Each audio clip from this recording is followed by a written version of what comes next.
अस्सलाम वालेकुम, मेरा नाम अब्दुर्रहमान है। मेरा चैनल पे 5 से 6 महीने हो गए हैं, मैंने कोई भी वीडियो अपलोड नहीं की और आज मुझे याद आ ही गया कि तुमने एक यूट्यूब चैनल बनाया था और उस पर वीडियोज़ अपलोड करते हैं। कल हमें बिजली का बिल आया और आज लास्ट डेट है बिल पे करने की। और प्रीवियस रीडिंग और एक्चुअल रीडिंग नहीं लिखी हुई, जो रीडिंग वो लेके जाते हैं पिक्चर उसकी बनाते हैं। हमारे बिल पे वो पिक्चर भी वाज़ह नज़र नहीं आ रही कि कितनी रीडिंग आपके बिल पर है और उस हिसाब से हमने बिल बनाया, नज़र नहीं आ रही, वो लिखा भी नहीं है ऊपर।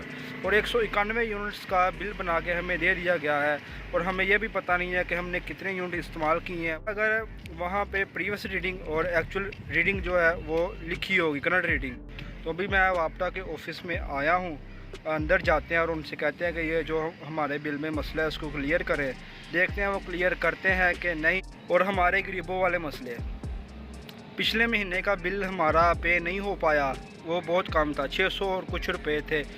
वो याद नहीं रहा हमें पे करना, पैसे भी थे लेकिन याद नहीं रहा कि वो बिल पे करना, डेट गुजर गई। हमने कहा चलो अगले महीने आएगा, पे कर देंगे।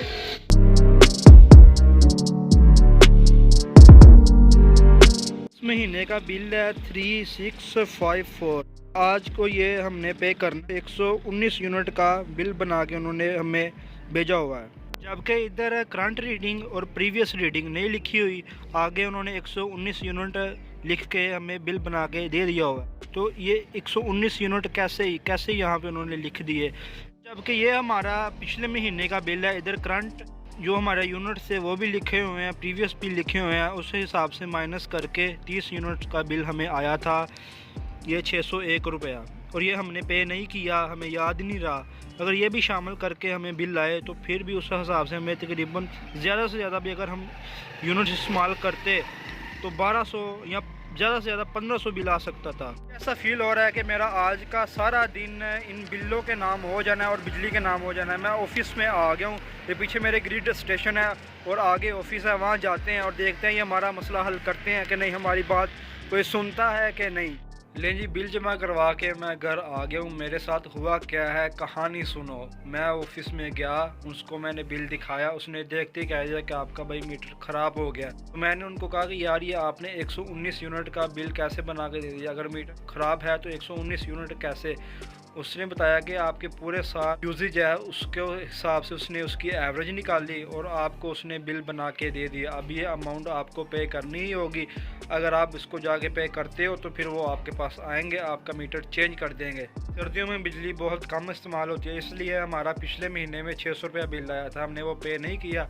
उसके साथ अगर हम जुर्माना भी ऐड करते तो वो 648 रुपये बनते थे। महीने के हिसाब से हमारी यूजेज बिजली की इस महीने भी उतनी ही होनी थी। हमने कौन से AC लगा लिए थे सर्दियों में, तो उस हिसाब से अगर वो ऐड करें तो 1200 रुपया बनता है। 1200 नहीं, 1300 रुपया आप लगा लें, बिल बनता है आपका।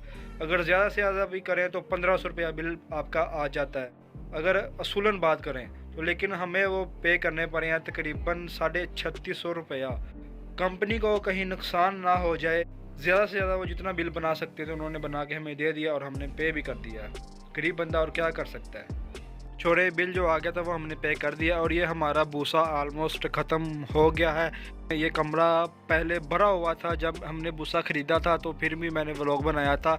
यहाँ ऊपर चढ़ चढ़ के हम भूसा रख रहे थे, वहाँ से ला ला के। अब है भी सर्दियों में भूसे का रेट डबल हो गया है, जितने में हमने लिया था अब उससे डबल रेट हो गया। मैंने भूसा ख़रीदा था ना, तब हमारे पास सिर्फ 2 भैंसें थी, अब हमारे पास हैं 4 भैंसें।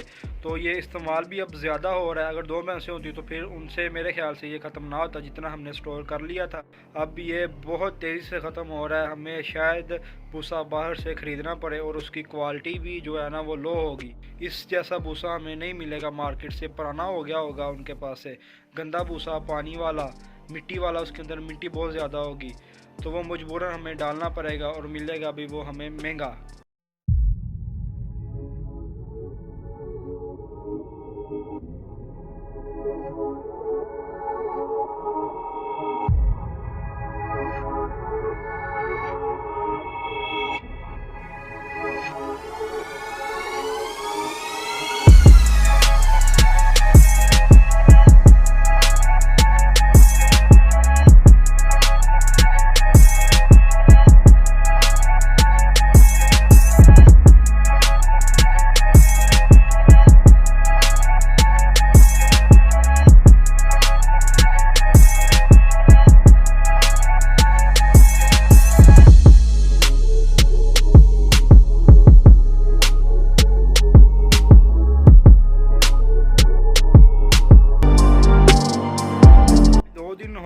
हैं बिल जमा करवाए हुए, लेकिन अभी तक कोई मीटर चेंज करने नहीं आया। मेरे ख्याल से अगर वो नहीं आते मीटर चेंज करने तो फिर हमें बिल ज़्यादा ही आएगा। अगर वो चेंज कर जाते हैं तो वो ठीक है हमारे लिए। मैं जा रहा हूँ अपना चश्मा बनवाने बाज़ार, तो मेरे जूता लेना है, उसको जूता भी लेके देते हैं। मेरा चश्मा काफ़ी देर से टूटा हुआ है, मैं नहीं बनवा रहा था। अभी मुझे लग रहा है कि मेरी नज़र काफ़ी ज़्यादा वीक हो गई है, तो अब बनवाना ही पड़ेगा। अभी मुनीब फ़िलहाल बाल कटवा रहा है। इनको प्रोटोकॉल मिलता है, जैसे पुराने वक्तों में देहातों में अभी भी नाई घर में बाल आके काट जाते हैं और फिर वो सालाना साल में जब वो फसल तैयार होती है फिर वो गंदम या चावल ले जाते हैं। इसी तरह हमारे घर भी बार बार आता है नाई, पुराना नाई, वो इनके बाल काट जाता है। हमारे पास गंदम वगैरह चावल तो नहीं होते, हमारी कोई ज़मीन तो नहीं है, हम उसको एडवांस ही पैसे दे देते हैं। लेकिन मैं बाल इसे नहीं कटवाता। बचपन में हम भी इसी आदमी से बाल कटवाया करते थे। अब हमारी जान छूट गई ऐसे, अब मुनीब लोग अभी भी इनसे ही बाल कटवाते हैं। बाल कटवा लिए हैं, अब ये साफ़ करते नहाएगा तो ये आके जूता इसको ले देते हैं, फिर आके ये नहा लेगा। अपनी ज़िंदगी में इतना कामयाब हो जाओ कि आप इस तरह की नींद भी सो सकें। जूता मुनीब का हम घर लेके आ गए हैं बाज़ार से। चश्मा मैंने बनवाना था, जुम्मे की वजह से दुकानें सारी बंद थी। चश्मों वाली जहाँ से हमने बनवाना था वो भी दुकान बंद थी। बाज़ार में मैंने कैमरा ओपन नहीं किया, अभी इतना कॉन्फिडेंस नहीं आया कि हम किसी के सामने कैमरा ओपन करके बात कर सकें। अभी नए नए है ना, कॉन्फिडेंस बिल्ड हो जाएगा आस्ता आस्ता। मैं मसवाक ही इस्तेमाल करता हूँ, ब्रश मैं इस्तेमाल नहीं करता। ब्रश से मुझे वो सेटिस्फेक्शन नहीं मिलती जो मसवाक से मिलती है, और इससे दांत भी बहुत अच्छे साफ़ हो जाते हैं। इसके फ़ायदे भी बहुत ज़्यादा हैं। ये रहा जी हमारा गुड्डू लाल, सन बात ले रहा है, मज़े कर रहा है। इसको इंशाल्लाह हम अपनी कुर्बानी के लिए तैयार करेंगे और इसको अपने घर पे ही रख के बड़ा करेंगे इंशाल्लाह। ये गुड्डू लाल की अम्मी जान है। गुड्डू लाल इसकी चौथी औलाद है और इसने कभी भी फ़ीमेल नहीं दी, इसने जब भी दिया है मेल ही दी। इस बार ईद गुजरी है, उस ईद पे जो हमने ज़िबा किया था जानवर, वो भी इसी का बेटा था। अब गुड्डू लाल आ गया, गुड्डू लाल को भी हम कुर्बानी के लिए तैयार करेंगे। गुड्डू लाल की अम्मी है, ये भी हमारे घर पर ही पैदा हुई। इसने भी 4 बच्चे ये दे चुकी है अब तक। एक ये भैंस हमने नई ली है और एक ये ली है। ये भैंस हमारे पास पहले मौजूद थी और गुड्डू लाल की जो अम्मी है वो भी हमारे पास पहले ही थी।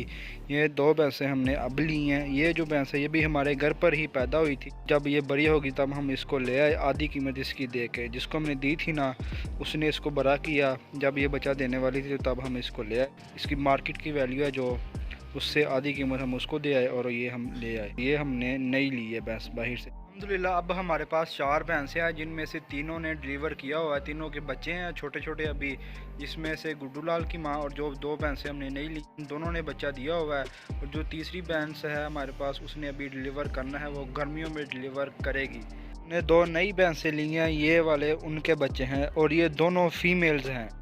इस व्लॉग को यहीं पे एंड करते हैं, मिलते हैं अब किसी और व्लॉग में। तब तक के लिए अल्लाह हाफिज़। और मैं चश्मा बनवा के ले आया था।